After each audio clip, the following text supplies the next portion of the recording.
¿Qué tal? Un placer estar con ustedes. A todo quisiera darles las gracias a la empresa Imadine y a Philips al darme la oportunidad de acercarme a ustedes con esta breve charla eh, que vamos a presentar para ustedes y el título es embarazo ectópico. Es un tema que ha sido abordado en múltiples reuniones, congresos médicos y la verdad es que sabemos que cada vez va en incidencia, dadas las técnicas de fertilidad que se están empleando en tiempos actuales, y es una patología que siempre debemos tener presente en todas las mujeres de edad temprana de gestación. Recordando que la incidencia en Estados Unidos de tasa de embarazo ectópico ocurre entre 1 a 100 a 1 en 400 embarazos, y que viene siendo la causa de muerte materna en el primer trimestre de un 9 a un 14%. Son la causa más frecuente de muertes en el primer trimestre del embarazo y sabemos que a mujeres con antecedente de embarazo ectópico, ¿sí? Un 20 o 25% tiende a recurrir y que además la tasa de concepción de estas mujeres va disminuyendo conforme presenta uno o dos o tres embarazos ectópicos y siendo la primera recurrencia hasta de un 60% de disminución. Bien, sin olvidar que todo el mundo espera encontrar la triada clásica. Sabemos que un tercio de los embarazos ectópicos ocurre en mujeres sin ningún riesgo o antecedente que pueda ser predisponente para esta patología. Normalmente el diagnóstico global, ahorita hablaremos más adelante de esto, se presenta entre la semana 5 o 9 de amenorrea. Y sin olvidar que el 50% de estas pacientes al momento del diagnóstico son asintomáticas. Conforme voy a ver otra diapositiva más adelante, aclararé un poquito más este concepto o ampliaré. ¿Cuál es la patogenia del embarazo ectópico? Puede obedecer básicamente a dos causas. Uno es un retardo en un óvulo fertilizado y esta puede ser por patología propia del concepto o bien patología del tracto genital alto, ya sea mecánica o por motilidad. O algunos hablan de la ovulación retrasada o la migración transperitoneal o de una trompa al otro lado de trompa y que puede causar un retraso. Todo obedece, a patología del concepto porque se ha demostrado que hasta un 30 o 50% de estos embarazos ectópicos tienen problemas en su matriz y por lo tanto tienen descenso lento y transporte lento y una deficiente implantación y se implantan en lugares inadecuados, aunado a su lentitud de transporte. Y patología del tracto genital alto puede ser mecánica, sabemos que las bridas, procesos quirúrgicos, anomalias uterinas pueden ser unos factores predisponentes. Y la motilidad, la progesterona, que está elevada en estas mujeres, además del ejemplo que les dije de la migración transperitoneal, ovulación retrasada, son otros de los factores de la patogenia. Bien, hablando de los factores de riesgo, hasta un 30 o 50% de las mujeres tienen el antecedente de una salpingitis aguda, sea activa o no activa, pero hay antecedente en relación a proceso inflamatorio o adherencias. El antecedente del embarazo ectópico previo es otro factor de riesgo, cirugías ginecológicas o bien cesárea. Algunos me preguntan por qué la cesárea, porque puede ser un sitio de implantación de un ectópico conforme vemos más adelante, antecedentes de placenta previa, que también puede ser otra causa. Obviamente la fertilización asistida, particularmente la técnica in vitro, alteraciones congénitas uterinas, o sea, anomalías müllerianas, la endometriosis, tabaquismo, dispositivo intrauterino. Todos son factores predisponentes de poder padecer un ectópico. Hablando de laboratorio, todos sabemos que la prueba de la unidad beta-coriónica se hace positiva a los 23 días de amenorrea y sabemos que el nivel discriminatorio para poder demostrar un saco intrauterino debe estar entre 1500 y 2000 unidades de su unidad beta para poder discernir o deber encontrar un saco gestacional. Y en el transabdominal hasta 6500 unidades. Sin embargo, es bien importante y hay que recordar que los niveles de gonadotropina no correlacionan con el tamaño de la masa y si hay o no hay ruptura, en este caso tubaria, para encontrarlos. Y los estudios, en tal caso que tengamos, debemos saber que un embarazo intrauterino normal debe de crecer un 66% la tasa en 48 horas.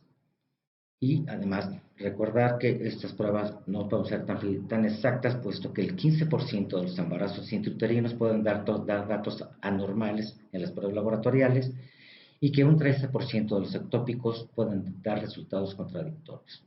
Y además, en estos tiempos, ¿cuántos de ustedes les llega a la paciente con la sintomatología y una prueba cuantitativa de su unidad beta?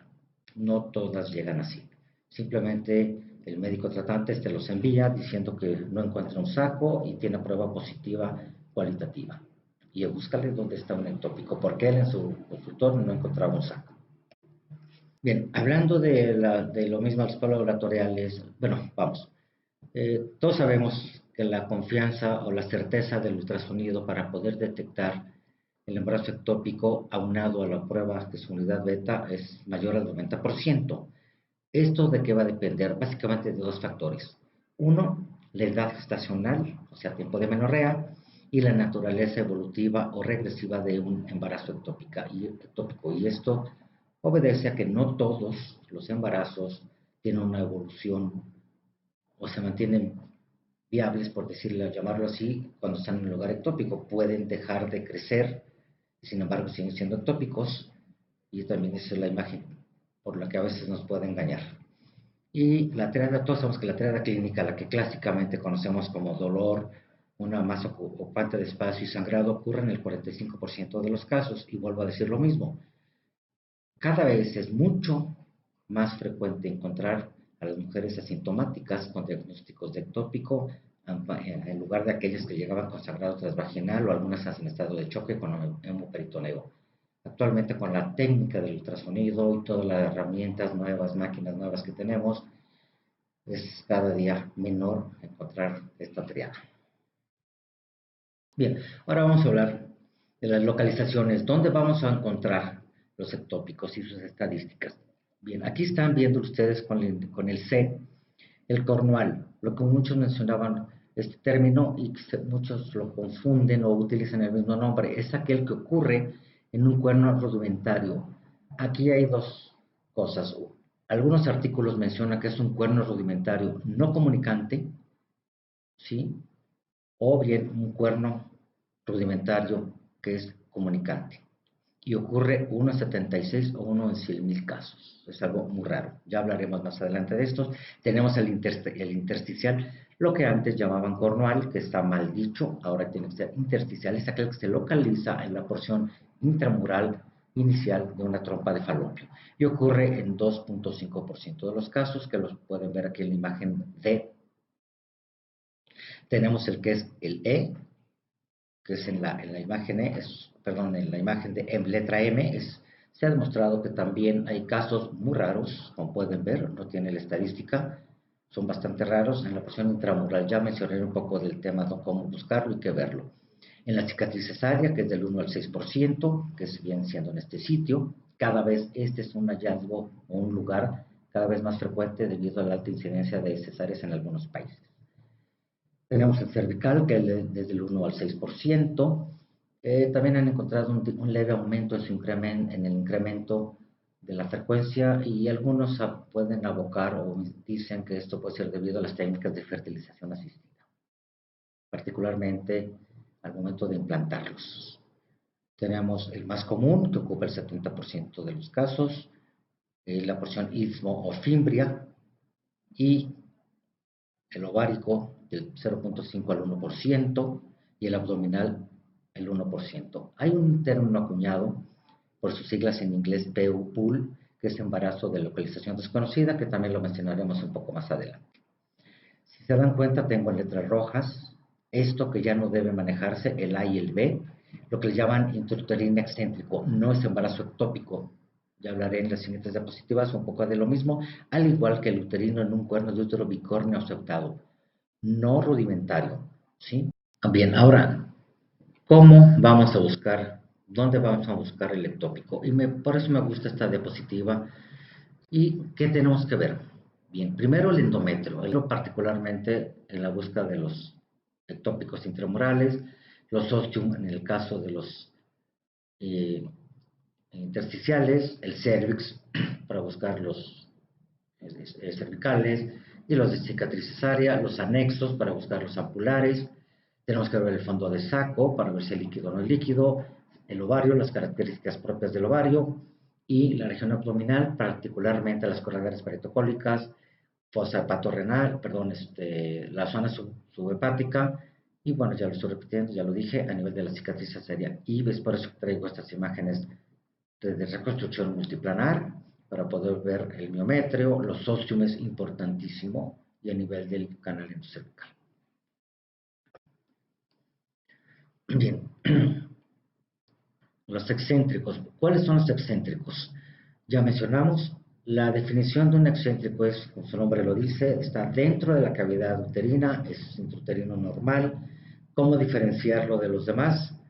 Bien, básicamente es aquel que está cercano a un ostium y que está en contacto, la reacción trofoblástica, con la cavidad, no existe el signo intersticial, no hay adelgazamiento del miometrio. Como pueden ver estas dos imágenes, ¿sí? Son un coronal reconstrucción, un axial. Y el útero bicorne, que es un intrauterino, pero en un cuerno o en un septo, en un septado, como pueden ver esta reconstrucción tridimensional, como estamos viéndolo aquí en el cuerno derecho. Vean cómo se comunica perfectamente con la cavidad endometrial. Estamos viendo aquí en el corte axial y en un vía superpúbico, como está acá el otro cuerno, macho más pequeño, con reacción decidual, y el saco gestacional en el cuerno derecho. No son ectópicos. Bien, vamos a hablar de los más comunes, los tubarios. Y empezamos con el endometrio. El endometrio puede tener muchas imágenes y puede ser desde un normal, como pueden ver aquí abajo, sin reacción decidual, el espectro trilaminar, normal de una fase media. Podemos verlo reacción decidual, está decidualizado, engrosado, ecogénico, con la línea que separa ambas capas y bien definido.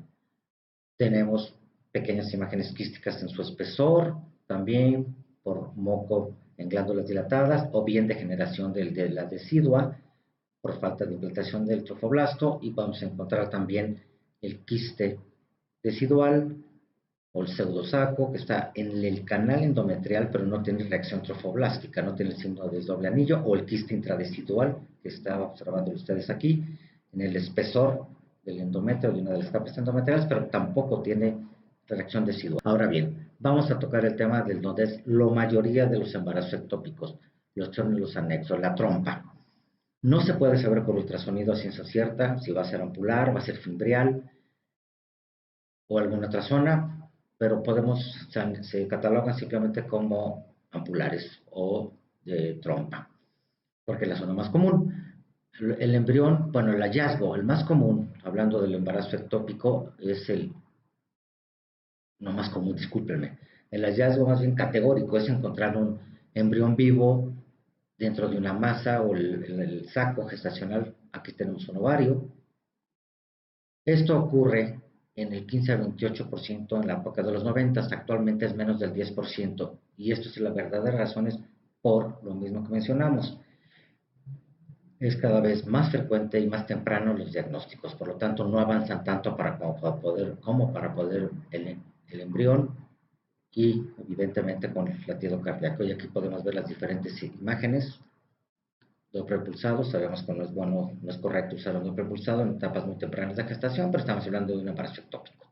Aquí está el saco, ven el endometrio, vean cómo está el endometrio levemente desigualizado, y aquí con angiodoppler o power doppler con latido cardíaco. Actualmente este hallazgo es menos del 10%.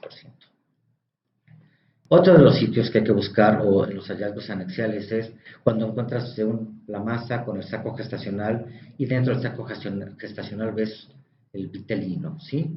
O el doble saco o saco incompleto. Bien, el vitelino solamente se observa a un 15 o 20% de los casos, y lo mismo cada vez es menos común encontrarlo por la misma razón de los diagnósticos más tempranos. Y aquí estamos viendo, ¿sí?, un ovario, y a un lado de él el anillo tubario con un vitelino y un amnios. El mismo ejemplo en este sitio, y estamos viendo esto otra por acá.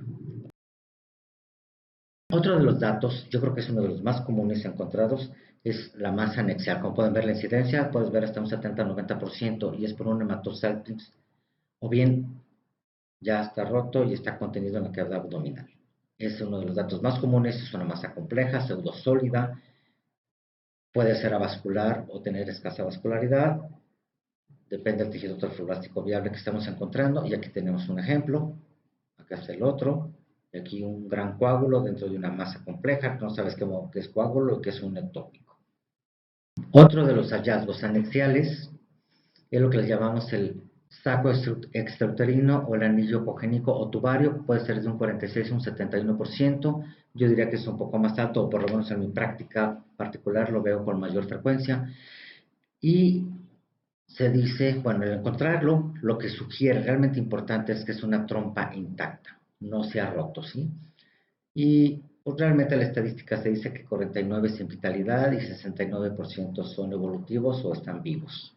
Bueno, es meramente estadística, yo creo que realmente lo importante es que es una trompa intacta y poder tratar y puede dar la oportunidad de hacer un manejo quirúrgico o médico. Como podemos observar aquí, está francamente el ovario derecho, el saco gestacional con el anillo tubario, que esto representa el trofoblasto. Ahorita voy a hablar un poco de eso. Aquí está, y aquí estamos viendo una trompa con hematosalpinx. ¿Cómo distinguir un anillo tubario de un cuerpo lúteo? A mí particularmente esto me ha servido mucho cuando es necesario ver una lesión adyacente al ovario. Habitualmente el cuerpo lúteo está ipsilateral al ectópico, por lo más común, y hay que evaluar varias cosas: la ecogenicidad de la pared y el grosor. Normalmente, un alto porcentaje, el cuerpo lúteo es de pared más delgada y es menos ecogénico que el anillo tubario, como lo pueden ver aquí en los diferentes casos que les traje. Esto es de literatura, estos son de múltiples que hemos tenido, y vean cómo el anillo tubario es mucho más ecogénico, la reacción trofoblástica, que la pared del cuerpo lúteo, y el grosor de la pared es mucho mayor en los embarazos ectópicos. Aquí están las medidas para el ectópico promedio, según el artículo, es de 6.7 milímetros, por ahí el que el lúteo es 2.5 milímetros. Además, el cuerpo lúteo tiende a ser más anecogénico que el embarazo ectópico.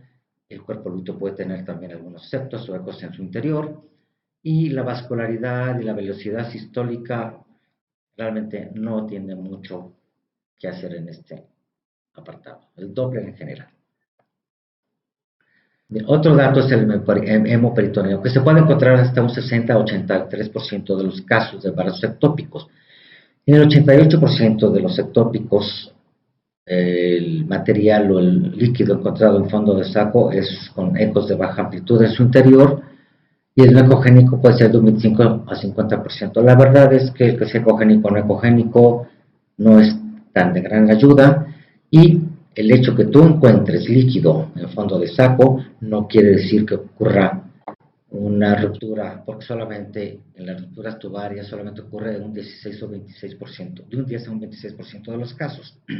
Y solamente como único dato ocurre en el 15% de los embarazos ectópicos. Y hay que recordar que un embarazo intrauterino normal puede tener cierta cantidad de líquido en fondo de saco, hasta un 10 a 30% de los casos. Como pueden ver aquí, estos todos son ectópicos, un gran coágulo con sangre alrededor. Aquí está el fondo de saco, este es el útero. Aquí tenemos líquido, aquí está el hígado y en la corredera. Bien, hablando de los hallazgos Doppler, ¿qué ayuda? Para confirmar en algunos casos selectos de sospecha del embarazo ectópico. No es una piedra angular para el diagnóstico, no es imprescindible. Bien, nomás hay que recordar que nunca vamos a encontrar valores de su unidad beta por abajo de 250 miliunidades, y solamente vamos a encontrarlo por arriba de 1000 miliunidades de su unidad beta. Entonces ya vamos a encontrar un mapa vascular. Aquí está un ejemplo donde pueden verlo, cómo se observa el ovario, el anillo tubario con importante señal Doppler. Bien, también recordar que solamente en el 87% de los casos puede aparecer un mapa vascular, y lo que pudiera ser interesante es cuando tengas un IR tomado en la pared de la reacción trofoblástica del anillo tubario y este IR es menor al 40, bueno, a 40, es un ectópico viable en más del 80% de los casos.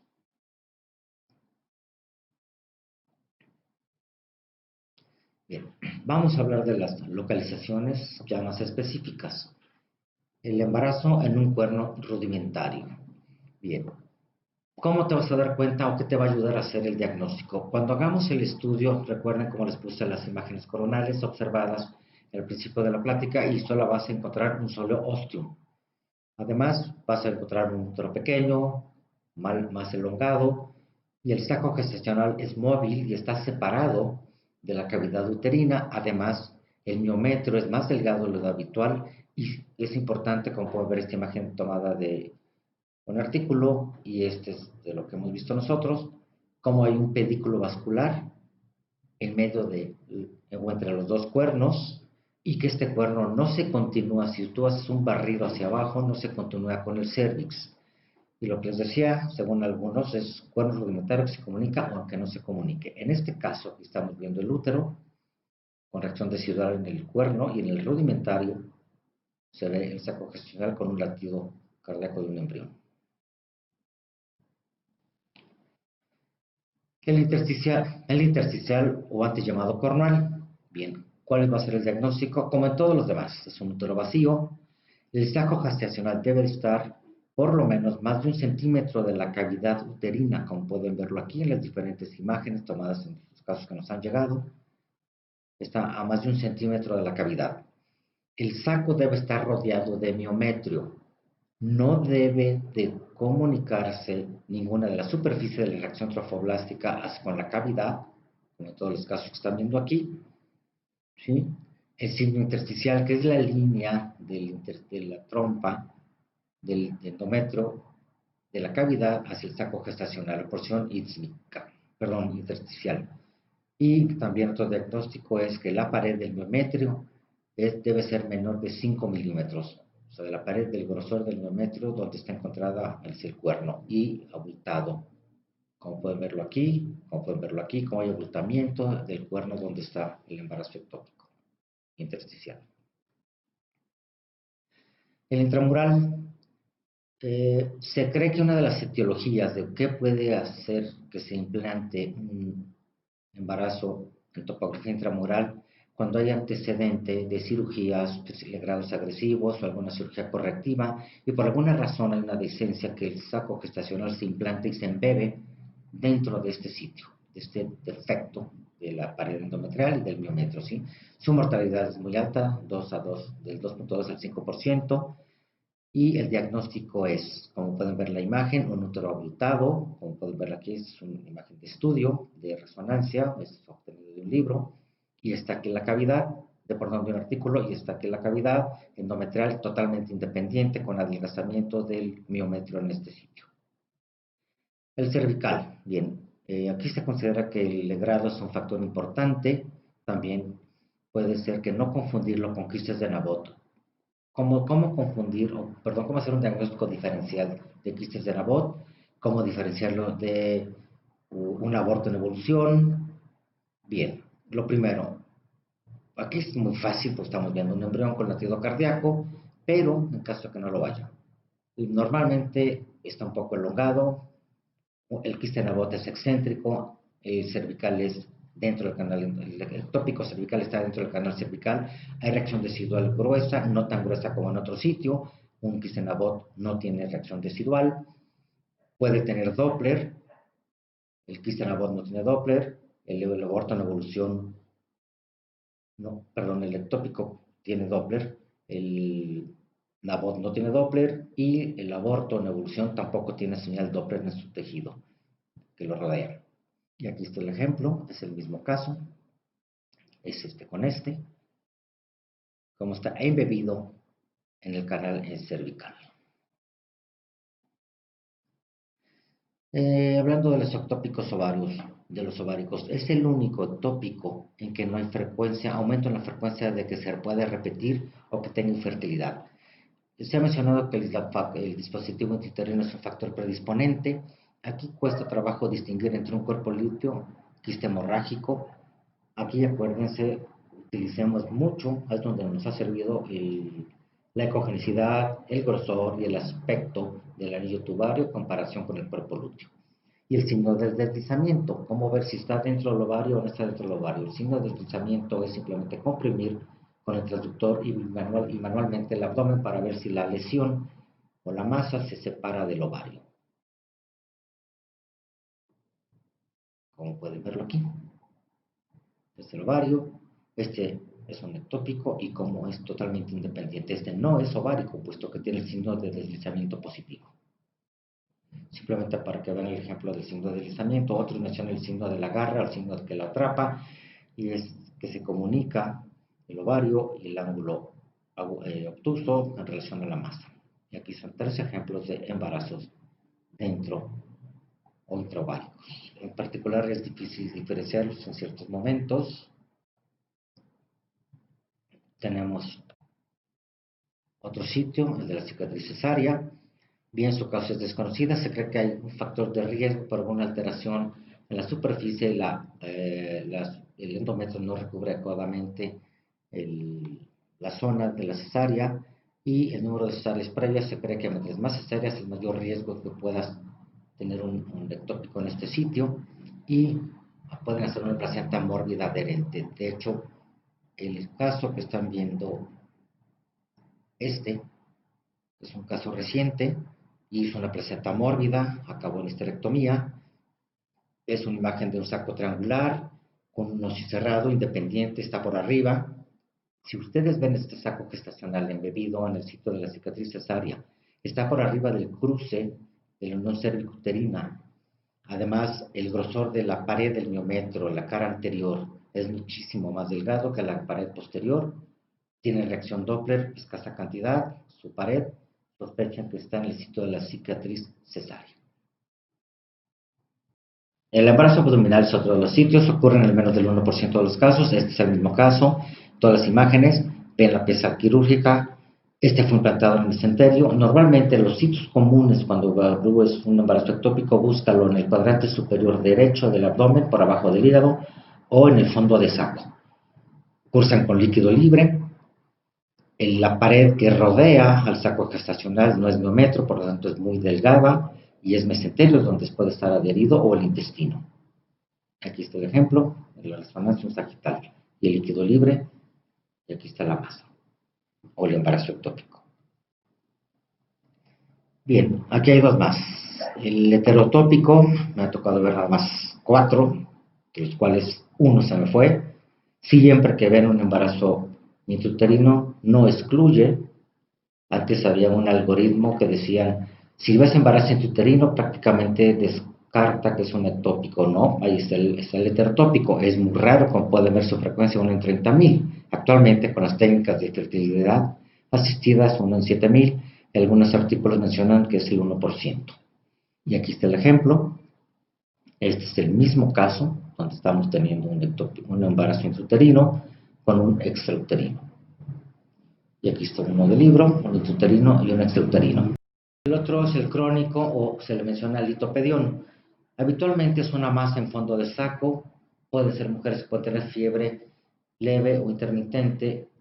La verdad es que yo he visto de archivo de biblioteca, donde yo me entrené, vimos uno, y era una masa calcificada que se localizaba en el cuadrante superior derecho del abdomen, un sitio de un abdomen, como les dije, ahí se ubica, o en fondo de saco, como es este caso que la saqué de internet. Vean la imagen. Calcificación de un embarazo crónico. Bien, por último vamos a hablar del embarazo de localización desconocida. Este no es un diagnóstico como tal, más bien es un término que se utiliza de manera descriptiva, y esto es para aquellas mujeres que llegan a la unidad para hacer ultrasonido con prueba positiva y amenorrea. Estas mujeres no les encontramos ningún sitio de sospecha de embarazo, ni intra ni extrauterino. ¿Qué hacer con estas personas o con estos pacientes? Su manejo es expectante, hacer un control de gonadotropina cada 48 horas y este debe incrementarse un 66% por lo menos para decir que puede ser normoevolutivo. Pero, ¿qué pasa si además hacer una progesterona? Si tienen una basal de menos de 20, estamos hablando de un embarazo ectópico en fase de pérdida con un valor predictivo de hasta más del 95%. ¿Y qué hay que hacer? Hay que repetir un ultrasonido entre 7 a 10 días, puesto que el riesgo de una complicación es muy baja, no llegan a romperse y nos va a dar tiempo a que aparezca los signos de la ubicación donde se encuentra. Nunca hay que olvidar que de todas las mujeres embarazadas, el 8 o 31%, cuando se hacen un ultrasonido, pueden tener un PUL en su inicio, y esto es debido a que estamos haciendo ultrasonidos muy tempranamente.